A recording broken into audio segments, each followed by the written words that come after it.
I'm in San Jose at the TM Forum Digital Disruption event, and I'm with Adrian Cockcroft, who's the Director of Architecture and Cloud Systems for Netflix. Thanks very much for taking the time. You had some advice, we were talking earlier, coming out of the panel session you've just come off. What was the advice? Well, there's quite a lot of advice we were talking generally about APIs and disruption and how we can get people into a more agile kind of environment. One of the sort of more basic pieces of advice is to try and be a little bit braver to take larger steps. Try not to be so risk adverse, fail quickly, don't blame people if stuff fails, and that way you end up taking larger leaps, and that applies through engineering, through product management, the management teams. And it comes from a culture of freedom and responsibility that Netflix has been building within the company, where we give people responsibility for an area of business, and then they're free to push it as fast as they can, and without a lot of checks and balances and controls and reporting kind of things. And that way we're able to move forward very quickly. And it works because you trust the teams of people to be the best people for doing that. You're in the entertainment business, but you're in extremely complex, high volumes, enormous levels of complexity. How does that play out? Surely things break, and is that acceptable to the end user? The end user experience we try not to break.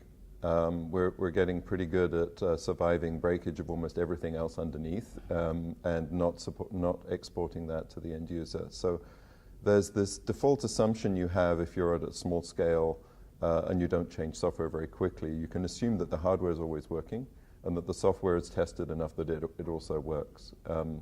What happens when you're running large scale hardware, like sort of telco scale, a lot of the hardware is going to be broken. Yeah, if you have enough hardware, some of it will be broken. So you have to build redundancy into your hardware and the systems. And then if you change software all the time, you're doing agile development, you're updating software every day, quite often that software will break when you update it. So you have to assume that the software you're depending upon is also broken.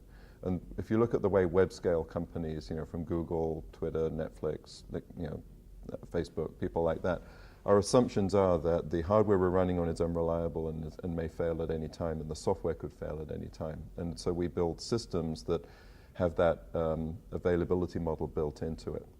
But you still want to provide a surface, what is generally known as a dial tone-like service. You don't want to pick up the phone and have no dial tone.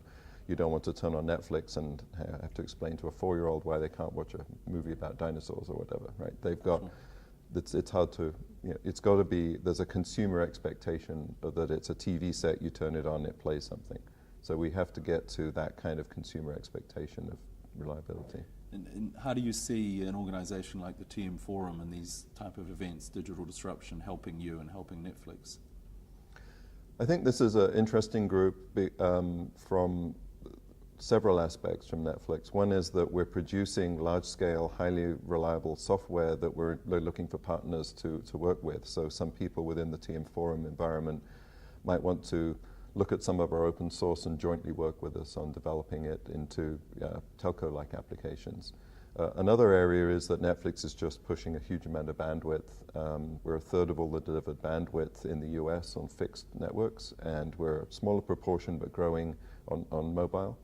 And there's things like 4K coming next year, which is just going to push the bandwidth up higher. So there's interest in general in just understanding how do you deliver high bandwidth video as pretty much the main consumer of bandwidth on the internet going forwards. Okay, well, thank you for the summary. I hope you do get the value out of the organization. Okay, thanks very much for inviting me.